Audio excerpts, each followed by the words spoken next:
Di kota yang penuh layar ponsel dan gaya hidup yang palsu, Lara dikenal sebagai wanita yang cantik. Ia terlihat rapi dan selalu terlihat mahal. Lara, tas baru lagi ya? Kemarin kamu bilang belum bayar cicilan kamera. Tenang, hidup itu seni mengatur laki-laki, bukan mengatur uang sendiri. Kamu ngomong begitu seperti itu prestasi, Lara? Ya memang prestasi, cantik itu kan modal. Kalau laki-laki mau kasih, ya kenapa aku harus tolak? Karena kalau kamu minta terus, itu bukan hadiah. Itu namanya manfaatin orang. Sinta, jangan terlalu polos. Dunia ini keras, aku tuh cuma lebih pintar. Pintar itu kerja, bukan bikin orang kasihan. Aku kerja juga kok. Kerjaku kan bikin mereka merasa dibutuhkan. Lama-lama kamu lupa mana orang baik, mana dompet berjalan. Justru aku tuh ingat jelas, dompet berjalan biasanya tuh paling gampang baper. Kamu sadar kalimatmu jahat. Jahat itu kalau aku mencuri. Aku kan cuma membuka peluang aja. Peluang untuk siapa? Untuk kamu saja itu. Ya, untuk mereka juga. Mereka dapat perhatian dari aku kan. Perhatian yang ujungnya nomor rekening. Nomor rekening itu cuma detail teknis aja. Sinta hanya menatap Lara. Di meja itu, tawa Lara terdengar sangat ringan. Akan tetapi, daftar korban di ponselnya mulai panjang. Lara, ibu lihat ada banyak paket datang. Itu semua kamu yang beli, nak? Udah deh, ibu jangan mulai ceramah. Ini kebutuhan konten. Kebutuhan tidak harus semahal itu, nak. Ya kalau tampil biasa, siapa yang mau lihat aku? Orang baik itu melihat hati, bukan harga tas. Hati tidak bisa bayar makan di restoran mahal, Bu. Tapi uang dari kebohongan tidak akan membuat hidupmu tenang, Lara. Aku tidak bohong. Aku cuma bilang sedang butuh. Padahal kalau kamu tidak butuh, kamu cuma ingin terlihat lebih kaya. Ibu zaman dulu, sekarang orang dinilai itu dari penampilannya, Bu. Penampilan yang dibeli dari air mata orang lain itu akan jadi beban, nak. Air mata siapa? Mereka senang kok bantu aku. Jangan jadikan kecantikanmu alat untuk memeras kebaikan. Ibu tuh terlalu serius. Hidupku tidak seburuk itu, Bu. Yang buruk itu sering dimulai dari hal yang kamu anggap lucu loh, nak. Aku itu cuma ingin naik kelas. Naik kelas tidak harus menginjak hati orang, nak. Ibu tidak akan mengerti cara dunia melihat perempuan cantik. Justru karena ibu mengerti. Karena dunia sering menipu orang yang terlalu percaya pada wajah. Rati menutup pintu secara perlahan. Di belakangnya, Lara tersenyum ke kamera ponsel. Seolah nasihat barusan hanyalah suara latar yang sangatlah tidak penting. Lara, kamu minta ketemu mendadak. Ada apa? Raka, aku malu sebenarnya. Aku lagi susah banget. Susah bagaimana? Jadi biaya kursusku tuh kan belum lunas. Kalau tidak bayar hari ini, namaku dicoret. Kamu ikutan kursus apa? Aku ikut kursus personal branding. Penting buat masa depan. Berapa yang kamu butuhin? Ya nggak banyak sih buat kamu. 5 juta aja lah. 5 juta? Bukan sedikit, Lara. Aku tahu kok kamu baik.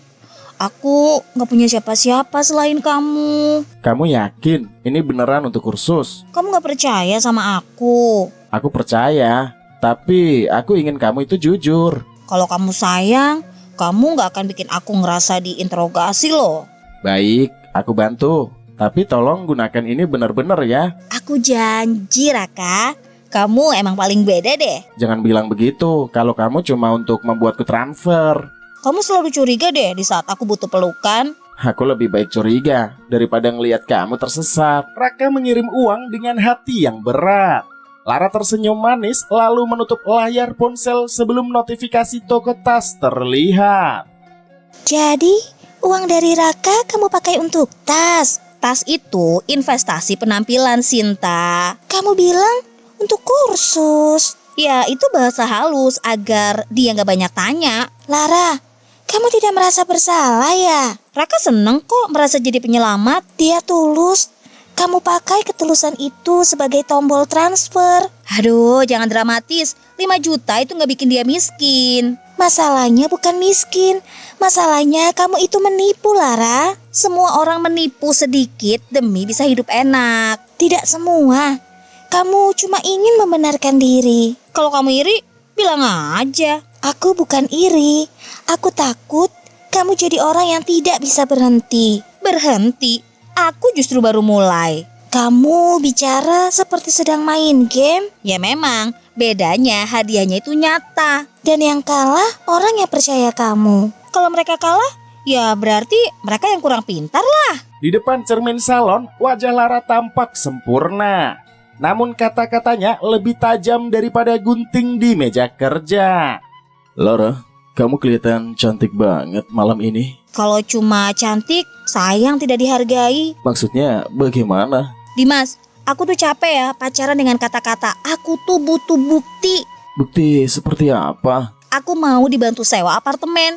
Gak perlu besar lah, yang penting premium. Kita kan baru dekat 2 minggu. Justru itu, aku mau tahu kamu serius atau cuma main-main sama aku. Aku serius, tapi aku tidak suka dipaksa seperti ini. Laki-laki serius tuh gak akan hitung-hitungan kan? Lara, serius itu bukan berarti kehilangan akal. Kalau kamu ragu ya gak apa-apa. Banyak sih yang siap ngegantiin. Kamu selalu bicara seperti itu. Aku cuma mengingatkan nilai diriku. Nilai diri tidak selalu harus disebut dengan harga. Itu tuh kalimat laki-laki yang takut keluar uang tahu. Atau kalimat laki-laki yang ingin dihargai juga. Kamu mau dihargain? Tunjukin dong kapasitasmu dulu. Dimas menatap Lara lama. Ia tertarik, tetapi di balik parfum mahal itu, ia mulai mencium sesuatu yang sangatlah tidak wajar. Kak Lara, ini pesanan minumannya. Kakak terlihat murung. Bima, kamu baik ya. Jujur aku lagi bingung deh. Kalau bisa saya bantu, bilang saja. Adekku belum bayar sekolah. Aku malu mau minta tolong orang. Saya juga belum gajian penuh, Kak. Gak apa-apa, sedikit juga berarti buatku kok. Memang berapa kurangnya? Cuma 1 juta sih. Nanti aku balikin ya minggu depan. 1 juta besar buat saya. Aku paham, tapi kamu kan bilang mau bantu. Saya bantu karena kasihan, bukan karena punya banyak. Ya kalau gitu bantu setengah dulu deh. Kamu pasti dapat pahala. Baiklah, Kak. Tapi jangan bohong ya. Masa kamu tega sih curiga sama aku? Bukan curiga, Kak. Saya cuma takut uangnya salah pakai. Orang susah jangan banyak takut. Takut itu bikin rezeki jauh. Saya percaya aja deh. Semoga benar ya untuk hal-hal yang penting-penting saja. Ya tentu penting lah untuk masa depan keluargaku. Bima tersenyum kaku. Di hadapannya, Lara terlihat seperti orang yang butuh pertolongan. Padahal di ponselnya, keranjang belanja sudah siap untuk menunggu dibayar. Lara, Bima tadi siang datang. Dia mencari kamu, Nak. Untuk apa, Bu? Katanya uang sekolah adikmu sudah dibantu. Ibu bingung, kamu kan gak punya adik. Ah, Bima salah dengar. Jangan bohong lah, Nak, di rumah ini. Ibu ini loh suka besar-besarin hal kecil. 1 juta bagi Bima itu bukan hal kecil, Nak. Dia yang nawarin bantuan. Kamu membuat cerita palsu agar dia menawarkan. Kenapa sih ibu selalu mujukin aku? Ibu ini sedang menahan kamu sebelum kamu jatuh terlalu jauh. Aku gak akan jatuh. Aku tuh tahu, Bu, caranya bertahan. Bertahan dengan menipu bukan bertahan. Itu menggali lubang. Kalau ibu gak suka ya jangan dilihatlah hidupku. Ibu tidak bisa menutup mata pada anak ibu sendiri. Kadang kasih sayang ibu itu terasa seperti rantai. Ini karena kamu sedang berlari ke arah jurang, Nak. Aku itu cuma berlari ke arah kesempatan. Di ruang makan yang tertata rapi, kata-kata Lara membuat Ratih terdiam. Bukan karena kalah, melainkan karena anaknya yang makin sulit dikenali. Raka, kenapa kamu memantau aku? Karena uang itu aku pinjam dari tabungan kerja. Kamu gak ikhlas? Aku ikhlas kok kalau kamu jujur. Jujur itu kadang menyakitkan tahu. Aku tidak mau menyakiti kamu. Kamu sudah menyakiti aku dengan alasan yang palsu. Udah deh, jangan seperti korban. Kamu memberi karena mau terlihat baik. Aku memberi karena aku peduli. Kalau peduli ya jangan hitung lah. Lara, aku tidak minta uangnya sekarang. Aku hanya minta kamu itu berubah. Aku itu bukan proyek kebaikanmu. Baik, aku mundur sebelum kamu makin jauh. Mundur saja, masih banyak kok pintu terbuka untukku. Pintu terbuka tidak berarti semuanya rumah. Aku gak butuh rumah, aku butuh akses. Akses yang kamu paksa akan menutup dari dalam. Nasihatmu selalu saja terdengar miskin. Raka berdiri tanpa marah. Lara tetap duduk dengan sangat anggun. Di layar ponselnya, 3 pesan dari laki-laki lain pun sudah masuk. Kamu kehilangan Raka tapi masih bisa tertawa. Kehilangan? Sinta, Raka itu bukan tambang emas, dia cuma sumur kecil. Wah, kamu makin kejam, Lara. Aku tuh realistis ya, Dimas lebih menjanjikan. Dimas juga manusia, bukan kartu kredit. Semua laki-laki punya tombol lah, tinggal cari tombol yang tepat. Tombolmu sendiri apa? Uang. Uang, keamanan, gaya hidup, jujur aja itu penting loh. Penting bukan berarti boleh merendahkan orang. Aku gak merendahkan, aku itu memilih kelas. Kelas tanpa nurani itu kosong, Lara. Kosong asal mahal, tetap terlihat lebih bagus lah di kamera. Aku tidak mau ikut menonton kamu menghancurkan diri. Gak usah khawatir, aku selalu terlihat cantik ketika menang. Menang dari siapa sebenarnya? Ya dari hidup yang tidak pernah memberiku kemudahan dong. Tapi kamu membalas hidup dengan melukai orang lain. Kalau mereka kuat, mereka yang gak akan terluka lah. Kamera studio menangkap senyum Lara. Tapi tidak ada filter yang mampu menyembunyikan keserakahannya di balik matanya. Akhirnya kamu sadar kan aku pantas diperlakukan istimewa? Aku bisa bantu uang mukanya, tapi bukan atas nama kamu. Kenapa? Kamu gak percaya sama aku? Aku ini percaya proses. Aku tidak suka keputusan yang tergesa-gesa. Aku gak mau ya jadi perempuan yang disembunyikan. Ini bukan soal menyembunyikan. Kalau kamu benar-benar sayang, kamu buat aku aman dong. Aman juga berarti kita saling jujur kan? Kejujuran itu gak membayar deposit. Uang tanpa kejujuran akan merusak hubungan. Hubungan miskin juga rusak. Lara, cara kamu bicara itu malah ngebuat aku ragu. Ragu itu murah. Aku tuh butuh laki-laki yang mahal. Dan aku butuh perempuan yang tidak bisa menjual rasa sayangnya. Kamu menyebut standar sebagai jualan. Kalau semuanya ada nominalnya, apalagi namanya? Namanya menghargai diri sendiri. Dimas menaruh sendoknya. Restoran itu pun tetap indah. Tetapi percakapan di meja mereka terlihat seperti transaksi yang memakai pakaian romantis. Bima, baru juga seminggu. Kamu sabar sedikit lah. Waduh, ladalah. Ibu saya harus beli obat. Jangan pakai cerita sedih ya. Aku juga punya masalah. Tapi kakak janji minggu ini. Janji itu tergantung keadaan. Saya percaya karena kakak bilang untuk sekolah adik. Ya kamu sendiri yang terlalu mudah percaya. Jadi memang tidak ada adik. Aku gak bilang gitu ya, Bim.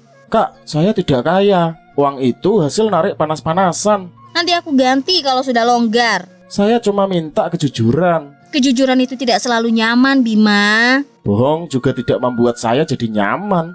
Kamu terlalu baik buat dunia ini. Kalau baik dimanfaatkan, tetap saja sakit, Kak. Ladalah. Ya nanti aku kirim. Jangan ganggu aku terus ah. Bima menunduk pada layar ponsel yang retak. Di hadapannya, Lara berdiri dengan sepatu baru yang harganya melebihi uang pinjamannya. Lara, Raka dan Bima itu sama-sama terluka loh karena kamu. Mereka sudah dewasa, Bu. Mereka itu bisa mengurus perasaan mereka sendiri. Kamu sedang menyakiti orang yang tulus. Tulus itu sering dipakai untuk membuat perempuan merasa bersalah. Bukan begitu, Nak. Kamu memutar semua nasihat agar terlihat benar. Ya, karena semua orang ingin mengatur hidupku lah. Ibu hanya ingin kamu selamat dari keserakahanmu, Lara.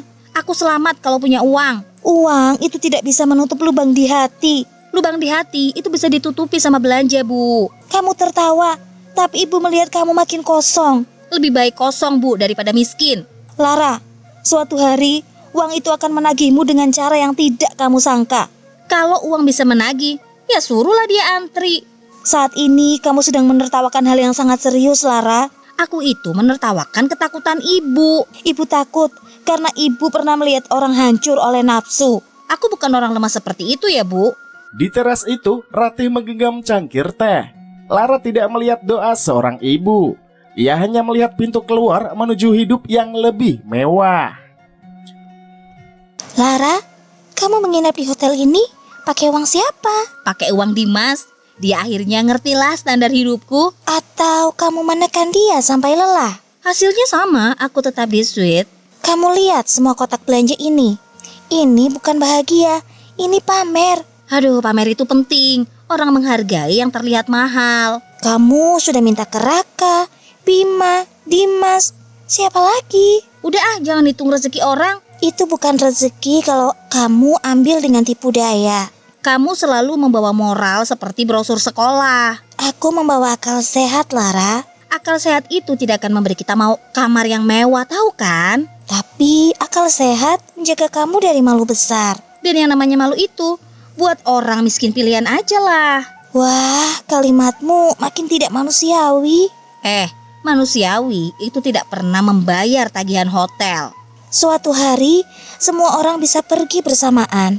Mereka nggak akan pergi kalau masih pengen dekat sama aku. Kamu terlalu yakin pada daya tarikmu, Lara. Ya karena sejauh ini selalu berhasil lah. Berhasil bukan berarti benar. Siang itu Lara merasa berada di puncak. Belum ada tanda buruk, belum ada kehancuran, belum juga ada kebangkrutan. Hanya tumpukan barang mahal dan hati yang semakin murah. Malam itu awal azab pun datang. Bukan dari langit yang terbelah, tetapi dari uang yang tiba-tiba kehilangan wajah manisnya. Sinta, kenapa semua kartuku ditolak ya? Aplikasi bankku juga kosong. Tenang, Lara. Coba deh baca pesan dari Dimas. Dia menutup semua bantuan. Dia bilang aku memasukkan cerita tentang keluarga yang sakit. Ya, karena memang palsu, Lara. Ya nggak mungkin lah. Dia nggak boleh ninggalin aku sekarang. Ada pesan tuh dari Raka juga. Dia minta kamu mengembalikan uangnya. Kenapa sih semua orang tiba-tiba jahat sama aku? Mereka bukan jahat. Mereka sudah sadar. Lampu ini kenapa kedip-kedip terus sih? Cerminnya tadi jadi retak, tapi kenapa ini kok tiba-tiba cerminnya jadi retak ya? Aku juga lihat retaknya. Tapi jangan dipikirkan itu dulu. Tunai di dompetku ini berubah jadi kertas truk kosong. Aneh banget kan? Lara, aku takut melihat meja ini penuh tagihan seperti muncul dari mana-mana. Enggak, aku itu cantik. Hidupku nggak boleh hancur begini. Kecantikan tidak bisa membuka rekening yang kosong. Dinding ini seperti penuh bayangan angka. Aku melihat tagihan dengan namamu semua loh. Suara notifikasi itu juga terus berbunyi, padahal ponselku mati loh. Duduklah, Lara. Wajahmu pucat sekali. Enggak, jangan sentuh aku. Semua yang menyentuhku seperti menagih. Nama Raka, Bima, dan Dimas muncul di semua kertas. Aku nggak pernah kok nulis kertas-kertas itu. Tapi kamu menulis luka mereka dengan mulutmu sendiri, Lara. Lara meremas truk kosong di tangannya. Untuk pertama kali wajah cantiknya tidak mampu membeli satupun jalan keluar. Azab Lara pun berlanjut sampai tubuhnya melemah. Kekayaan palsu yang ia kejar meninggalkan tagihan, utang, dan wajah-wajah yang pernah dia lukai. Lara, nak, ibu di sini. Jangan bicara, nak, kalau memang sulit. Bu, semua uang itu dingin. Tidak ada yang menolongku. Ibu sudah memaafkanmu, nak, tapi kamu harus mengaku pada dirimu. Raka, kamu datang. Aku datang bukan karena uang. Aku datang karena dulu aku pernah peduli. Maafin aku, Raka. Aku memakai hatimu seperti dompet. Aku maafkan, tapi luka itu tetap mengajarkan aku pergi. Bima bagaimana? Aku belum sempat mengembalikan uangnya. Ibu akan bicara dengan Bima, tapi penyesalanmu harus kamu bawa sendiri. Aku takut, Bu. Cermin di kamar itu masih retak di mataku. Lara, ingat Tuhan. Jangan pegang uang lagi di pikiranmu. Aku tahu aku salah. Aku kira cantik bisa membeli semuanya. Kecantikan tanpa hati itu hanya topeng yang mudah robek, nak. Bu, kalau aku bisa ulangi, aku mau hidup sederhana saja, Bu. Aku dengar suara koin jatuh, padahal nggak ada koin di sini. Itu hanya pikiranmu yang lelah, Lara. Enggak, Bu. Setiap bunyinya seperti nama orang yang pernah kubohongin. Sebut mereka dalam doamu. Jangan sembunyikan lagi. Bima, Raka, Dimas, Ibu Sinta. Aku utang maaf sama kalian semua. Ibu dengar, Lara. Ibu dengar semuanya, nak. Lara, anak ibu sudah selesai menanggung dunia. Semoga orang yang menonton kisah ini tidak menukar hatinya dengan uang. Ibu akan membereskan kamar Lara. Tapi ibu tidak bisa membereskan masa lalunya. Semoga maaf yang tersisa sampai pada orang-orang yang pernah dia sakiti. Begitulah akhir dari kisah Lara yang meminta uang kepada semua laki-laki. Tetapi endingnya saat ajal mendekat tak satupun uang bisa membeli waktu tambahan. Dan film pun usai.